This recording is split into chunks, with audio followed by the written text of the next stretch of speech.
क्या आपने कभी रात के अकेलेपन में या दिन के उजाले में किसी और की सफलता देखकर यह सवाल खुद से पूछा है? क्या आपके मन में कभी यह कांटा चुभा है कि मैं तो हमेशा सबके साथ अच्छा करता हूं, धर्म के रास्ते पर चलता हूं, पूजा पाठ करता हूं, किसी का दिल नहीं दुखाता, फिर भी मेरे जीवन में इतने दुख, इतनी तकलीफें, इतनी परेशानियां क्यों हैं? और वहीं दूसरी तरफ वो इंसान जो पाप करता है, झूठ बोलता है, दूसरों का हक मारता है, अधर्म के रास्ते पर चलकर दौलत और शोहरत कमा रहा है, वह इतना सुखी, इतना प्रसन्न कैसे है? यह एक ऐसा सवाल है जो सिर्फ आपका या मेरा नहीं है। यह सवाल सदियों से हर उस इंसान के मन में उठता रहा है जिसने ईमानदारी और अच्छाई का रास्ता चुना है। यह सवाल महलों में रहने वाले राजा से लेकर झोपड़ी में रहने वाले एक आम इंसान तक सबको परेशान करता है। जब हम अपनी आंखों से देखते हैं कि एक भला इंसान अपनी संतान की बीमारी के लिए दर दर भटक रहा है और एक भ्रष्ट इंसान अपने बच्चों के साथ विदेशी छुट्टियों पर हंस रहा है, तो एक पल के लिए ईश्वर पर से, धर्म पर से और यहां तक कि अच्छाई पर से भी विश्वास डगमगा जाता है। मन में एक सैलाब उठता है, एक विद्रोह जन्म लेता है। क्या ईश्वर सच में है?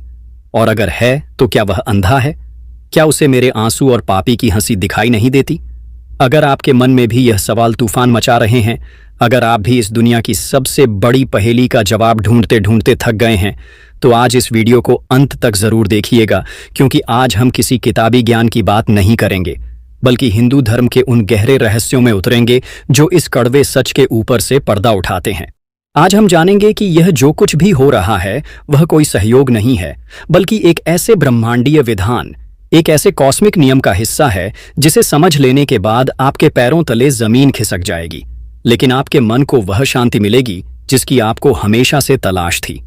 यह यात्रा थोड़ी लंबी होगी, थोड़ी गहरी होगी और आपके धैर्य की परीक्षा लेगी, लेकिन मैं वादा करता हूं इस यात्रा के अंत में आपके हाथ में सिर्फ जवाब नहीं, बल्कि जीवन को देखने का एक नया नजरिया होगा।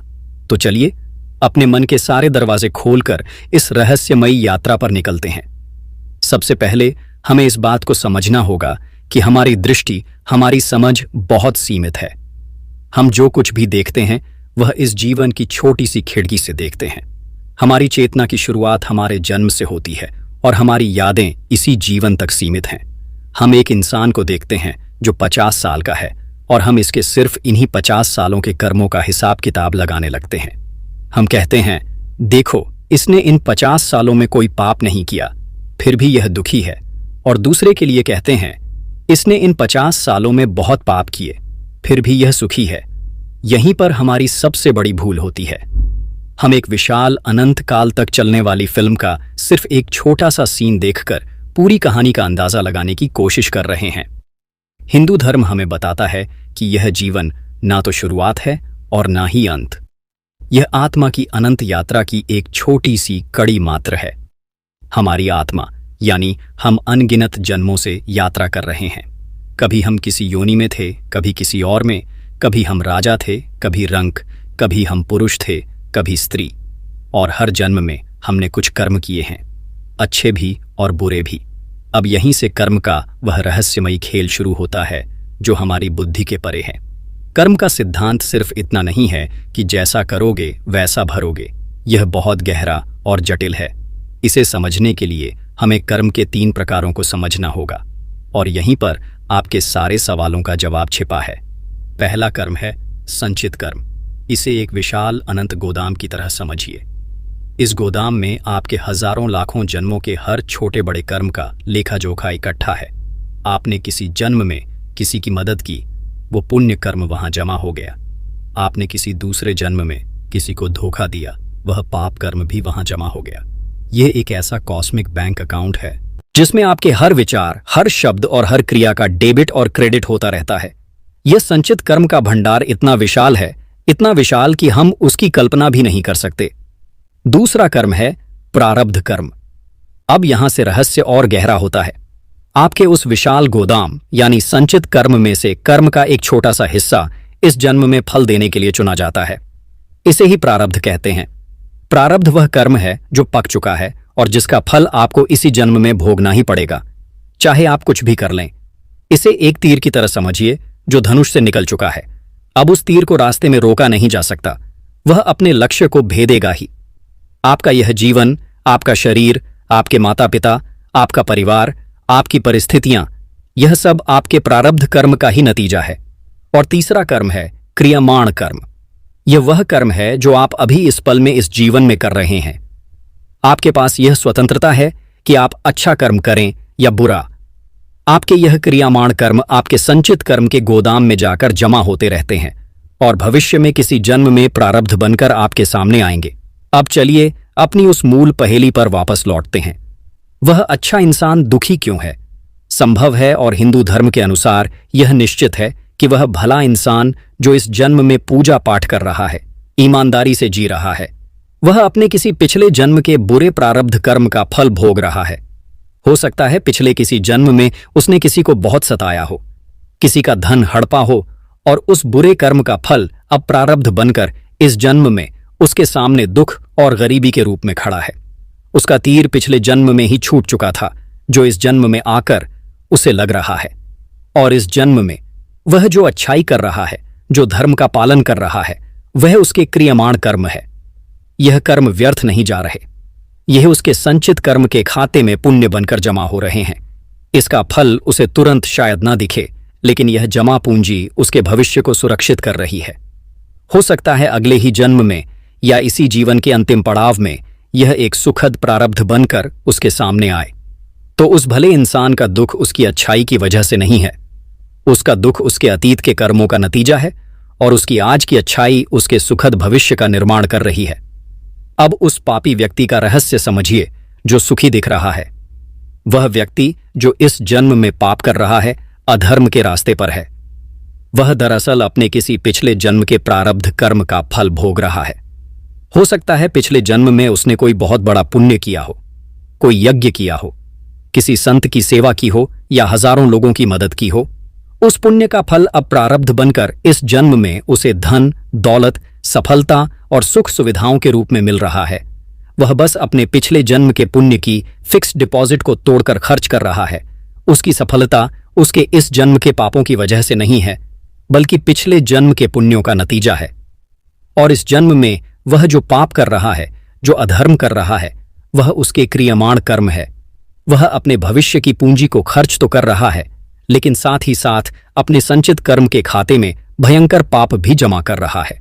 वो एक ऐसा भयानक भविष्य अपने लिए तैयार कर रहा है जिसकी वह कल्पना भी नहीं कर सकता। हो सकता है अगले ही जन्म में उसे इसका भयानक परिणाम भुगतना पड़े, या इसी जीवन के अंतिम समय में जब पुण्य का खाता खाली हो जाएगा तब पाप का खाता अपना असर दिखाना शुरू कर दे। आपने अक्सर देखा होगा कि बड़े बड़े पापी और अमीर लोगों का अंत बहुत बुरा होता है। उनकी संतानें बर्बाद हो जाती हैं, उन्हें ऐसी बीमारियां घेर लेती हैं जिनका कोई इलाज नहीं होता, या वह अपमान और ग्लानि में जीते हैं।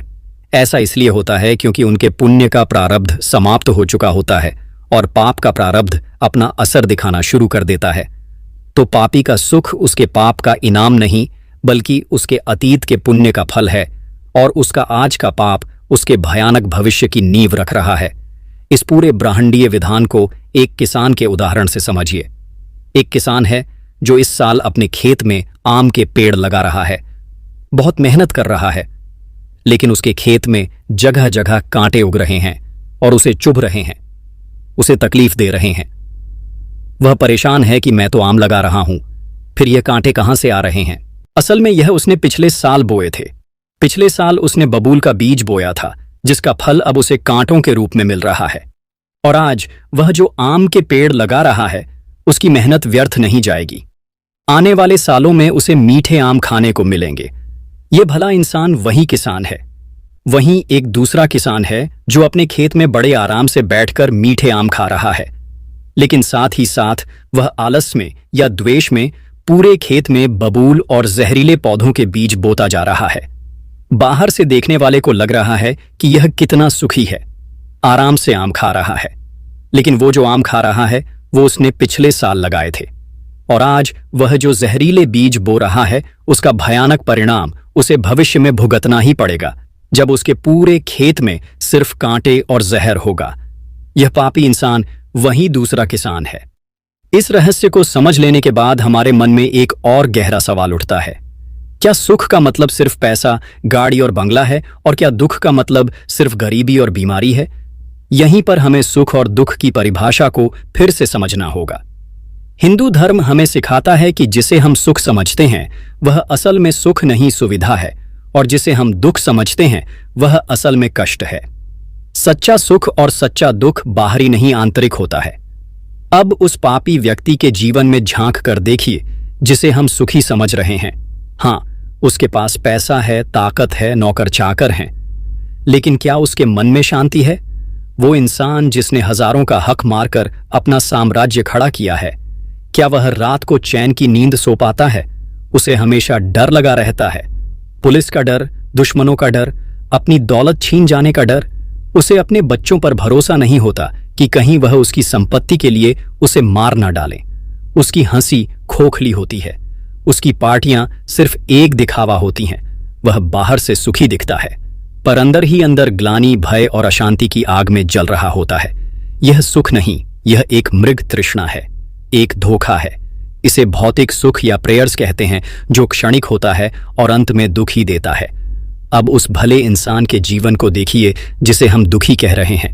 हाँ, उसके पास शायद पैसे की कमी है, शरीर में कोई रोग है, कष्ट है, लेकिन जब वह रात को सोता है तो उसे गहरी और शांत नींद आती है। उसका ज़मीर साफ है, उसे किसी का डर नहीं है।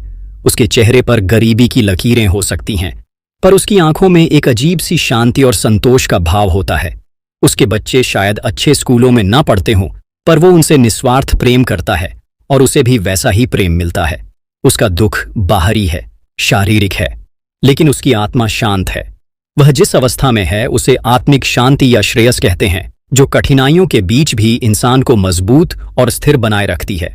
श्रीमद् भगवद गीता में भगवान श्री कृष्ण कहते हैं, मात्रा स्पर्शस्तु कौन्तेय शीतोष्ण सुख दुख दाह आगम अपायणो अनित्यः ताम स्थितिस्व भारत। अर्थात हे कुंती पुत्र, सर्दी गर्मी और सुख दुख देने वाले इंद्रिय और विषयों के संयोग तो उत्पत्ति विनाशील और अनित्य हैं।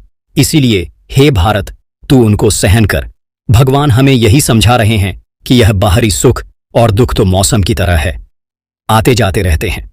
असली चीज है तुम्हारी आंतरिक स्थिरता। वो पापी व्यक्ति इन आते जाते बादलों को ही सच मानकर फंसा हुआ है, जबकि वह धर्मात्मा व्यक्ति इन बादलों के पार उस नीले आकाश को देख पा रहा है जो हमेशा शांत और स्थिर रहता है। तो क्या इसका मतलब यह है कि हम हाथ पर हाथ धरकर बैठ जाएं और सब कुछ प्रारब्ध पर छोड़ दें कि जो होना है होकर रहेगा? नहीं, बिल्कुल नहीं। यहीं पर क्रियामान कर्म की ताकत सामने आती है। प्रारब्ध वह है जिसे बदलना हमारे हाथ में नहीं, उसे तो भोगना ही है।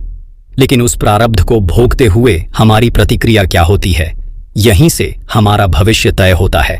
उदाहरण के लिए, प्रारब्ध के कारण आपके जीवन में एक बहुत बड़ी आर्थिक समस्या आई। अब आपके पास दो रास्ते हैं। एक रास्ता है कि आप उस समस्या से परेशान होकर ईश्वर को कोसते हुए धर्म का मार्ग छोड़कर चोरी, बेईमानी या गलत काम करने लगे। अगर आप ऐसा करते हैं तो आप अपने प्रारब्ध को भोग तो रहे हैं, लेकिन साथ ही साथ एक नया बुरा क्रियमान कर्म बना रहे हैं जो आपके भविष्य को और अंधकारमय कर देगा। दूसरा रास्ता है कि आप उस समस्या को अपने प्रारब्ध का फल समझकर स्वीकार करें। आप धैर्य रखें, ईश्वर पर विश्वास रखें और धर्म और ईमानदारी का मार्ग ना छोड़ते हुए उस समस्या से निकलने का पुरुषार्थ करें, मेहनत करें। अगर आप ऐसा करते हैं तो आप अपने प्रारब्ध का आण तो चुका ही रहे हैं, लेकिन साथ ही साथ एक बहुत शक्तिशाली पुण्य क्रियमान कर्म बना रहे हैं। यह दुख, यह तकलीफ आपके पाप कर्मों को जलाकर भस्म कर रही है। जैसे आग में तपकर सोना और शुद्ध हो जाता है, वैसे ही दुख की इस अग्नि में तपकर आपकी आत्मा और निर्मल और शक्तिशाली हो जाती है। तो दुख और कष्ट हमारे दुश्मन नहीं है, वह तो एक शोधन प्रक्रिया है, एक क्लीनिंग प्रोसेस है। वह हमारे संचित पाप कर्मों के बोझ को हल्का करने के लिए आते हैं। जो धर्मात्मा पुरुष इस रहस्य को जानता है वह दुख में घबराता नहीं, वह उसे ईश्वर का प्रसाद समझकर स्वीकार करता है और अपने धर्म के पथ पर और मजबूती से आगे बढ़ता है। और वह पापी व्यक्ति जो सुख भोग रहा है वह असल में एक बहुत बड़े धोखे में है। वह अपने पुण्यों को पेट्रोल की तरह जलाकर खत्म कर रहा है और पाप की टंकी को भरता जा रहा है। जिस दिन पुण्य का पेट्रोल खत्म हो गया उस दिन उसकी गाड़ी वहीं रुक जाएगी और फिर पाप के दलदल में ढंसने के अलावा उसके पास कोई रास्ता नहीं बचेगा। इसलिए अगली बार जब आप किसी अच्छे इंसान को दुखी देखें तो उसके लिए दया नहीं बल्कि मन में सम्मान का भाव लाएं। यह समझें कि वह एक योद्धा है जो अपने प्रारब्ध के युद्ध को बड़ी बहादुरी से लड़ रहा है और अपनी अच्छाई से अपने भविष्य का स्वर्णिम निर्माण कर रहा है। और अगली बार जब आप किसी पापी को मजे करते देखें तो उससे ईर्ष्या या जलन ना करें बल्कि उसके लिए प्रार्थना करें, क्योंकि वह एक अज्ञानी है, एक नासमझ है जो अपने ही हाथों से अपने भविष्य की कब्र खोद रहा है और उसे इस बात का एहसास तक नहीं है। उसकी हंसी क्षणिक है और उसके पीछे एक अंतहीन रुदन छिपा हुआ है। कर्म का यह विधान किसी इंसान ने नहीं बनाया। यह ब्रह्मांड का नियम है, जैसे गुरुत्वाकर्षण का नियम है। यह किसी से भेदभाव नहीं करता। यह सिर्फ आपके कर्मों की गूंज है जो देर सवेर आप तक लौटकर आती ही है। हो सकता है इस जन्म की गूंज अगले जन्म में सुनाई दे और पिछले जन्म की गूंज इस जन्म में सुनाई दे रही हो। इस ज्ञान को अपने जीवन में उतारिए। अगर आपके जीवन में कष्ट हैं तो समझिए कि आपका पुराना हिसाब चुकता हो रहा है। हिम्मत मत हारिए, अच्छाई का रास्ता मत छोड़िए। आपका हर आंसू, आपकी हर तकलीफ आपके पापों को धो रही है और आपका हर अच्छा कर्म आपके सुखद भविष्य की गारंटी बन रहा है। और अगर आपके जीवन में सुख और सुविधाएं हैं तो ईश्वर का धन्यवाद कीजिए और अहंकार मत कीजिए। यह आपके किसी पुराने पुण्य का फल है। इस सुख को भोगते हुए नए पाप कर्म मत बनाइए, बल्कि इस अवसर का उपयोग और अच्छे कर्म करने में दूसरों की मदद करने में कीजिए, ताकि आपका भविष्य भी सुरक्षित रहे। यही वह ज्ञान है जो हमें हर परिस्थिति में शांत और स्थिर रहना सिखाता है। यही वह शक्ति है जो हमें दुख में टूटने नहीं देती और सुख में अहंकार करने नहीं देती। यह जीवन एक पहेली है और कर्म का सिद्धांत ही इसकी एकमात्र कुंजी है। मुझे उम्मीद है कि इस गहरी और लंबी चर्चा ने आपके मन में उठ रहे उस सबसे बड़े सवाल के तूफान को शांत किया होगा। यह ज्ञान कोई कहानी नहीं बल्कि एक हकीकत है जिसे हमारे ऋषियों ने हजारों साल पहले ही समझ लिया था। अगर यह ज्ञान आपके दिल तक पहुंचा हो, अगर इसने आपकी आत्मा को छुआ हो और आपको जीवन को देखने का एक नया दृष्टिकोण दिया हो, तो हमारे इस प्रयास को अपना समर्थन दीजिए।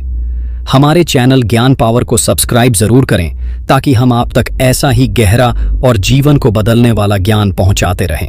इस वीडियो को लाइक करके हमारा मनोबल बढ़ाएं और इसे अपने दोस्तों और परिवार के साथ शेयर करें, खासकर उनके साथ जो जीवन की इस पहेली से जूझ रहे हैं। शायद आपका एक शेयर किसी को टूटने से बचा ले, किसी की ईश्वर में आस्था को फिर से जगा दे। ज्ञान में ही शक्ति है।